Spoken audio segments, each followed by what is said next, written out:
Assalamualaikum warahmatullahi wabarakatuh. Perkenalkan, nama saya Huzaifah Syafura dari kelompok 10 Konsep Dasar dan Materi IPA. Dosen pengampunya yaitu Ibu Vidya Setianingrum, MPD. Nah, di sini saya akan membahas tentang materi klasifikasi hewan. Baiklah, yang pertama kita akan membahas tentang dasar-dasar klasifikasi hewan.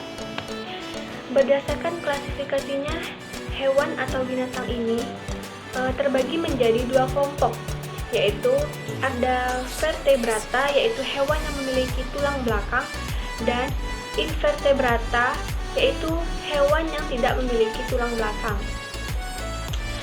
Hewan vertebrata seperti ikan, yaitu hewan yang hidup di dalam air. Ia bernafas dengan insang dengan alat gerak berupa sirip dan berkembang biak dengan cara bertelur. Yang kedua, amfibi, yaitu hewan yang dapat hidup di dua alam, darat dan air. Berdarah dingin atau tidak dapat mengatur suhu badan sendiri, dan bernafas dengan paru-paru. Contoh hewan amfibi ini seperti katak, salamander, dan kadal air. Yang ketiga, reptil. Reptil ini adalah hewan melata yang berdarah dingin dan memiliki sisik yang menutupi tubuhnya, yaitu seperti buaya, kadal, ular, dan lain-lain. Yang keempat, burung, yaitu hewan yang bisa terbang atau memiliki bulu yang menutupi tubuhnya dengan alat gerak berupa kaki dan sayap. Meskipun sering disebut sebagai hewan yang bisa terbang, ada beberapa jenis hewan yang tergolong dalam aves tetapi tidak bisa terbang seperti ayam, bebek, angsa, dan kalkun. Yang terakhir yaitu hewan menyusui atau mamalia. Hewan ini memiliki kelenjar susu atau betina yang berfungsi untuk menghasilkan susu sebagai sumber makanan anaknya. Hewan mamalia pada umumnya adalah hewan yang berdarah panas dan berproduksi secara kawin. Menyusui atau mamalia ini ada yang hidup di darat, ada juga hidup di air. Contohnya, hewan mamalia yang hidup di darat seperti sapi, domba, monyet, rusa, kuda, dan lain-lain. Sedangkan hewan mamalia yang habitatnya di air seperti paus, lumba-lumba, duyung, dan lain-lain. Selanjutnya ada hewan invertebrata yang tidak memiliki tulang belakang, yaitu filum protozoa, yaitu hewan yang bersel satu yang hidup di dalam air. Bentuk tubuh protozoa sangat kecil, yaitu berkisar sekitar antara 10 sampai 50 mm. Tetapi ada juga yang memiliki bentuk tubuh hingga 1 mm. Yang ketiga ada filum Cnidaria, yaitu hewan yang memiliki sel penyengat yang dinamai cnidosit yang digunakan untuk menangkap mangsa dan membela diri. Cnidaria dibagi menjadi 4 kelompok, yaitu ada anthozoa atau anemone laut, koral, pena laut. Yang kedua scyphozoa atau ubur-ubur. Yang ketiga cubozoa atau ubur-ubur kotak, dan hidozoa.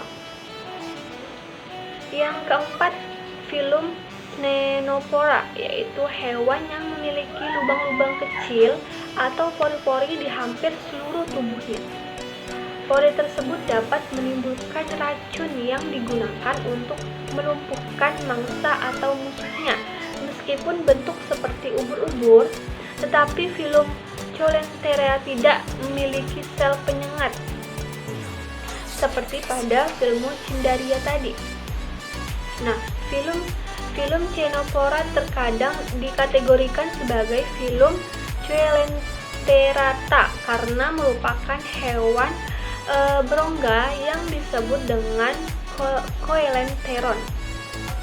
Yang kelima ada filum Palithelminthes atau cacing pipih, yaitu hewan yang berbentuk cacing dengan tubuh pipih dan tidak berpigmen.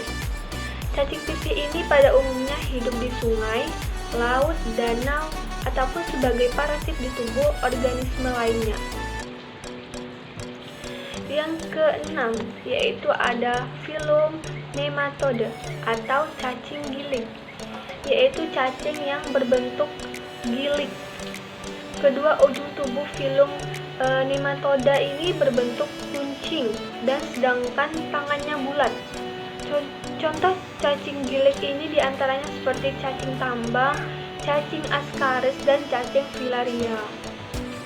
Yang ketujuh ada filum annelida atau cacing gelang. Cacing ini yang tubuhnya terdiri atas segmen-segmen seperti gelang dengan berbagai sistem organ yang baik dengan sistem peredaran darah tertutup. Selanjutnya ada filum mollusca, yaitu hewan yang bertubuh lunak, baik dilindungi oleh cangkang maupun yang tidak dilindungi oleh cangkang. Cangkang filum mollusca terdiri dari bahan kalsium atau zat kapur. Filum mollusca ini terdiri dari 3 kelas, yakni P memiliki 2 buah cangkang seperti kerang tiram, dan simping. Ada juga gastropoda seperti siput, baik yang bercangkang ataupun tidak. Ada juga cephalopoda, gurita, dan cumi-cumi. Yang terakhir ada filum arthropoda, yaitu filum bertubuh segmen yang biasanya bersatu menjadi 2 atau 3 daerah yang jelas. Anggota tubuh bersegmen berpasangan dan simetri bilateral. Filum arthropoda juga dikenal dengan sebutan hewan berkuku-kuku. Filum arthropoda terbagi menjadi beberapa kelas, diantaranya adalah Chelicerata atau laba-laba, tungau, kalajengking. Ada juga Meripoda seperti lipan, ada crustacea seperti kepiting, lobster, udang. Ada juga Hexpoda atau serangga. Kita akan membahas tentang penggolongan atau klasifikasi dunia hewan. Yang pertama berdasarkan tempat hidupnya.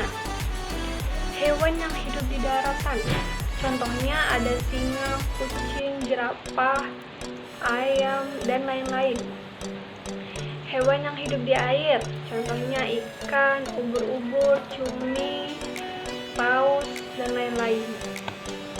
Hewan yang hidup di darat dan di air atau hidup di 2 alam, yaitu seperti katak, kura-kura, buaya, dan lain-lain. Nah, yang kedua berdasarkan jenis makanannya. Ada herbivora. Herbivora yaitu hewan pemakan tumbuhan. Ciri-cirinya memiliki gigi seri untuk memotong makanan. Yang kedua tidak memiliki gigi taring. Yang ketiga memiliki banyak gigi geraham untuk mengunyah makanan. Contohnya kayak kerbau, sapi, gajah, kambing, dan lain-lain. Yang kedua karnivora yaitu hewan pemakan daging. Ciri-cirinya yang pertama memiliki gigi seri untuk menggigit dan memotong makanan. Yang kedua memiliki taring yang tajam dan kuat untuk mengunyah makanan atau mengoyak makanan. Yang ketiga memiliki gigi geraham untuk mengunyah makanan. Yang keempat memiliki alat penglihatan, penciuman, dan pendengaran yang kuat untuk memburu mangsa. Contohnya seperti buaya, anjing, beruang, dan lain-lain. Yang ketiga omnivora, yaitu hewan pemakan segala, baik tumbuhan maupun daging. Ciri-cirinya yang pertama memiliki gigi seri untuk memotong makanan. Yang kedua memiliki gigi taring untuk mengerat makanan. Yang ketiga memiliki gigi geraham untuk mengunyah makanan. Contohnya seperti tikus, ayam, bebek, dan lain-lain. Yang ketiga ada berdasarkan penutup tubuhnya. Yang Yang pertama, hewan yang tubuhnya ditutupi oleh sisik. Kedua, hewan yang tubuhnya ditutupi oleh bulu. Yang ketiga, hewan yang tubuhnya ditutupi oleh rambut. Dan yang keempat, hewan yang tubuhnya dilindungi oleh cangkang. Selanjutnya, hewan berdasarkan cara geraknya, yaitu ada hewan yang bergerak dengan kaki, hewan yang bergerak dengan sayap, dan ada hewan yang bergerak dengan perut. Bahkan ada hewan yang bergerak dengan sirip. Yang kelima, berdasarkan cara hewan berkembang biak. Yang pertama, ovipar, yaitu berkembang biak dengan cara bertelur. Yang kedua, vivipar, yaitu berkembang biak dengan cara beranak.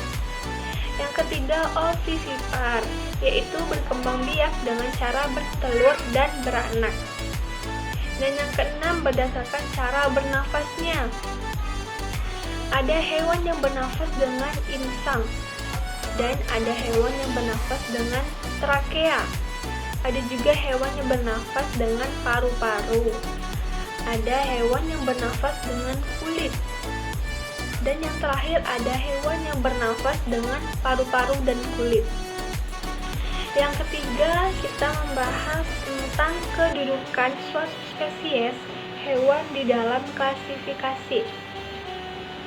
Nah, kedudukan suatu spesies hewan di dalam klasifikasi disusun mulai dari tingkat tinggi hingga yang paling rendah.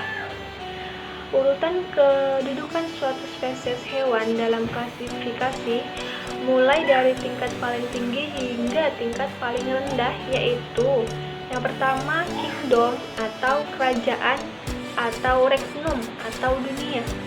Yang kedua, phylum atau filum, atau divisio atau divisi. Yang ketiga, klasik atau kelas. Klasis atau kelas. Yang keempat, ordo atau bangsa. Yang kelima, familia atau family atau suku. Yang keenam, genus atau marga. Yang ketujuh, spesies atau jenis. Yang kedelapan, varietas atau ras. Nah, selanjutnya kita membahas klasifikasi berdasarkan hubungan evolusi. Mungkin skema klasifikasi yang paling umum ditemukan adalah kerangka taksonomi yang dipergunakan oleh Carolus Linnaeus sejak tahun 1758. Kerangka tersebut bersifat hierarki. Artinya, setiap takson mempunyai susunan atau tersusun dari kelompok-kelompok taksa yang lebih rendah.